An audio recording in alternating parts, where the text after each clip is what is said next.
Hello everyone! Welcome back to my channel!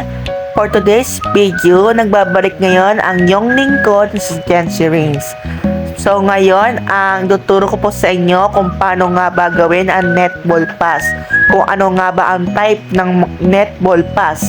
Kung ano nga ba ibig sabihin ng mga types ng netball pass. Yung bound pass, overhead pass, wrap around pass, etc. At marami pang iba na i-discuss na mahalaga talaga pagdating sa sports na to. Halika na, pakinggan nyo. At marami kayong matutunan sa bidyong ito. Tara na! So, gaya nga ng sinabi ko kanina, sa intro ko kanina, ang nilalaman ng bidyong ito kung paano nga ba gawin yung chest pass, how to do chest pass, next, how to do overhead pass, next, how to do bounce pass, next, how to do wrap around pass. At ibibigay ko rin kung ano nga ba ibig sabihin nun, kung ano nga ba yung kahalaga. So, huwag na natin matumpik-tumpik pa. Tara na! First, let's define chest pass. Ano nga ba ang chest pass? The chest pass is one of the most basic and commonly used pass in netball. Ito daw yung pinaka-basic na ginagamit sa netball. Ito daw yung pinaka-madali kasi ipapasa mo lang yung sa kapartner mo yung bola, kumbaga. Paano nga ba gawin yung chest pass? How to perform chest pass? First, stand with your feet shoulder width apart, facing the person you want to pass the ball to. Second, hold the ball with both hands at chest height with your fingers spread wide and your thumbs pointing down the side of the ball. Third, look at your teammate and aim for their chest. 4. Push the ball towards your teammate using your chest muscle, keeping your elbows close to your body and your wrists firm. 5. Follow through with your arms extending them towards your teammate after releasing the ball. Last but not the least, your teammate should catch the ball with their hands, taking into their chest to secure it. So, may mapanood po ko sa inyong video guys kung paano nga ba yung ginagawa. Tara na, panoodin nyo.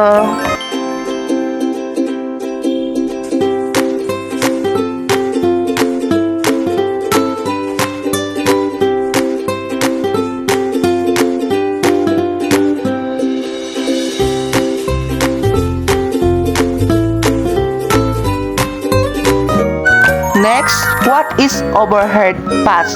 Let's define it. Ano nga ba yung overhead pass?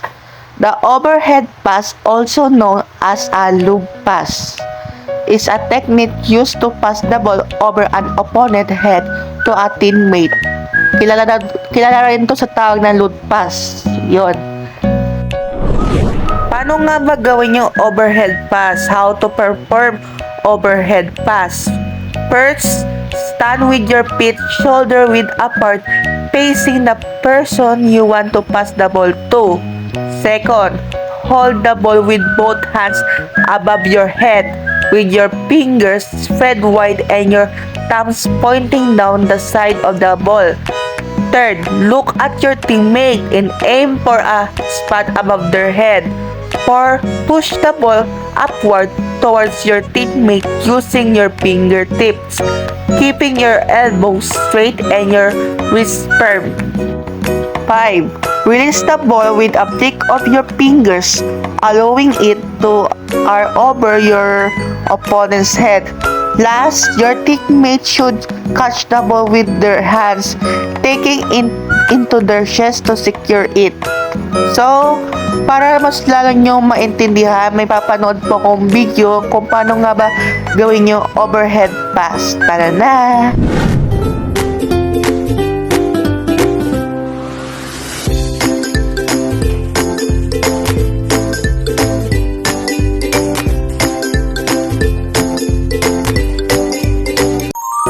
Next, let's define bounce pass. What is bounce pass? Ano nga ba ibig sabihin ng bounce pass? The bounce pass is a netball pass that is used to get the ball past a defender's feet.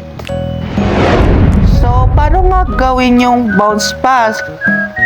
how to perform bounce pass. First, stand with your feet shoulder width apart, facing the person you want to pass the ball to.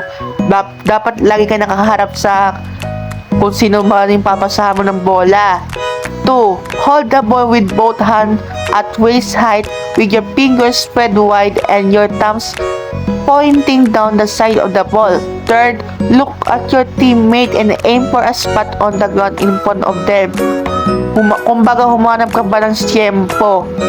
4. Bounce the ball towards your teammate, making sure the ball hits the ground about 3/4 of the way between you and your teammate.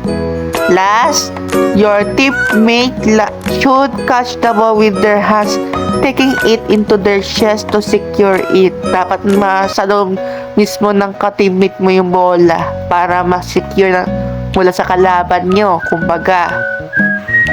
Para mas lalo nyo maintindihan kung paano nga gawin yung bounce pass, may papanood ako sa inyong video.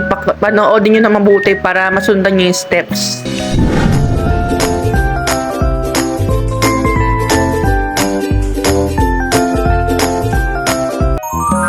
Last type of netball pass is wrap around pass. Let's define it.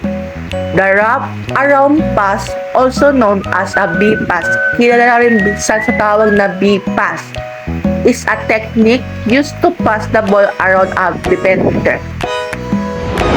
Kung paano nga ba gawin ang wrap around pass?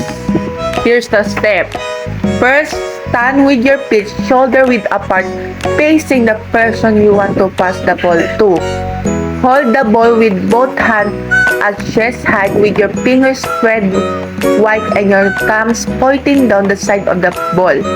3rd, look at your teammate and aim for a spot behind the defender.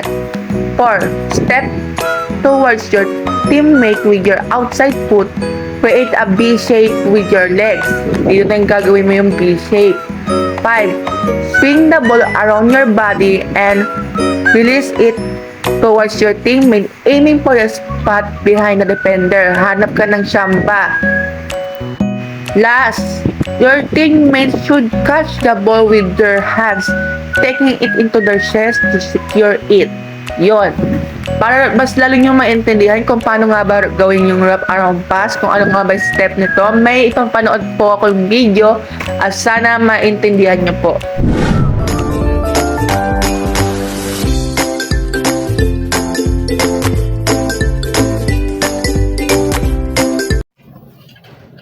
Para maging updated kayo sa susunod ko pang video, huwag kalimutan mag-like, comment, subscribe, and click the notification below para update ka sa susunod ko pang video. Goodbye!